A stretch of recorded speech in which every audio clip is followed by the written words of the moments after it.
Dara dulu ya, karena dia paling drastis sih perubahannya ya. Iya. Apa itu fisik ya? Gua Oplas deh. Pulang dari Korea oplang, Sidon Bajai. ya selain yang dibilang kayak Anu ya. Mungkin dari 4 tahun tinggal sendiri di Korea, evolve as a person dan mengalami hidup yang berat gitu, meninggalkan anak dan suaminya di rumah, terus harus mengejar cita-citanya, balik ke Indonesia pastinya dia udah menjadi orang yang sangat berbeda karena udah punya semua kematangan yang dia hadapi dari beratnya hidup di Korea sih. Dan ketemu sama Bima yang ternyata masih di Jakarta, gimana Bim?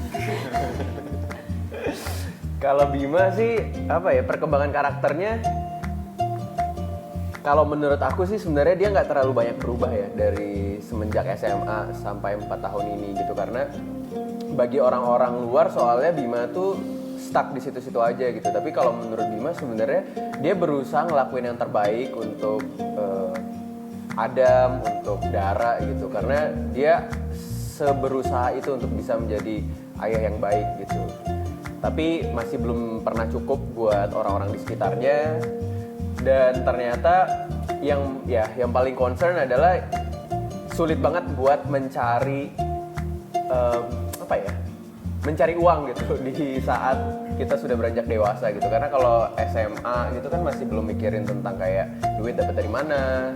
Terus sekarang udah punya anak, terus harus bener-bener mikirin bulanan itu harus terpenuhi semua. Terus masih belum bisa semandiri itu gitu, karena masih banyak dibantu juga sama bapak sama ibu gitu dalam mengasuh Adam juga gitu. Dan pas balik sama mertua juga, dan pas balik sama Dara, Bima tuh expect kayak masih berasa vibes kayak masih pacaran dulu gitu. Tapi ternyata ya hubungan pernikahan kan emang berbeda dari masa kita pacaran gitu. Dan di situ sih mulai berasa gitu konflik, gap antara karakter yang udah berkembang jauh sama karakter Bima yang berasanya jadinya di situ-situ aja gitu. Dan itu yang mempertanyakan ya hidupnya Bima gitu selama 4 tahun, apakah dia sudah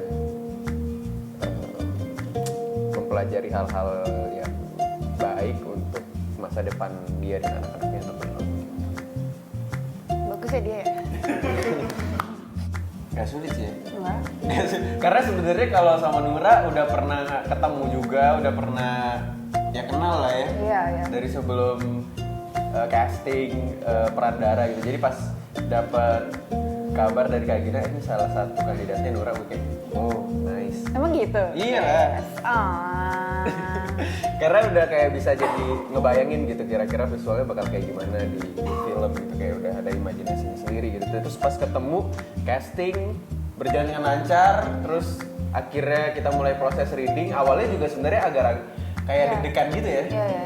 Kira-kira bakal kayak gimana gitu, apalagi ya pastinya Nura jadi bisa dibilang ya selain Keanu ya, selain Iki yang emang gak ada di film pertama ya, dia jadi satu-satunya yang baru gitu di film ini gitu.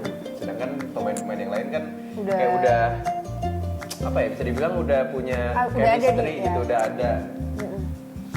Kayak masuk ke keluarga baru lah rasanya buat aku, dan welcoming banget everyone, dan chemistry gak ada yang susah sama sekali. Tapi pas kita mulai reading dan lain-lain kerjanya lancar banget. Kalau riset sebenarnya nggak terlalu banyak sih. Aku tuh banyak nanyanya ya sama direkturnya gitu, karena kebetulan kalau sekarang kan direkturnya ada 2 gitu. Kalau dulu cuma bisa nanya sama sharingnya sama Kak Gina, kalau sekarang ada Kak Dina juga gitu. Jadi ada lebih banyak kepala, jadi lebih banyak juga referensi-referensi yang hadir gitu kan.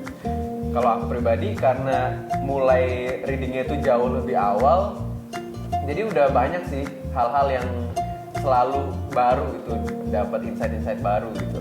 Tapi yang paling utama adalah kalau aku, karena sebenarnya nggak direkomendasiin sama Kak Gina sih untuk nonton film pertamanya gitu, tapi aku memutuskan untuk tetap nonton, terus aku ulang berkali-kali untuk bisa tahu kira-kira jejak karakternya itu ada di mana gitu. Karena aku ngerasa karakter Bima tuh udah sangat melekat gitu di pikiran orang, dan aku pengen tetap menghadirkan ada kayak nuansa throwbacknya gitu loh, kayak walaupun 2024 tapi lo masih ngerasa kayak Bima itu adalah orang yang sama yang lo tonton di film sebelumnya gitu. Dan itu jadi salah satu hal yang menurut gue lumayan sulit gitu, karena perbedaan berapa tahun sih berarti ini ya, 5 tahun ya?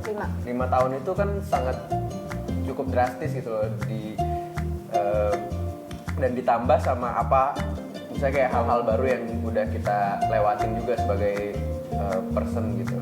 Nah kalau untuk aku pribadi risetnya dari situ sih, dari skenario, dari Kak Gina dan Kak Dina, terus sama nonton film pertamanya gitu. Tapi menurut aku skenario yang ditulis sama Kak Gina udah sangat ini ya, mewakili setiap karakter yang ada gitu loh. Jadi kayak bener-bener lo baca sekali aja lo udah kayak bisa tahu karakternya itu kayak gimana dan perjalanan karakternya itu seperti apa tuh udah jelas banget.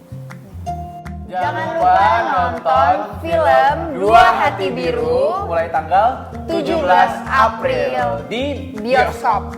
See you di bioskop.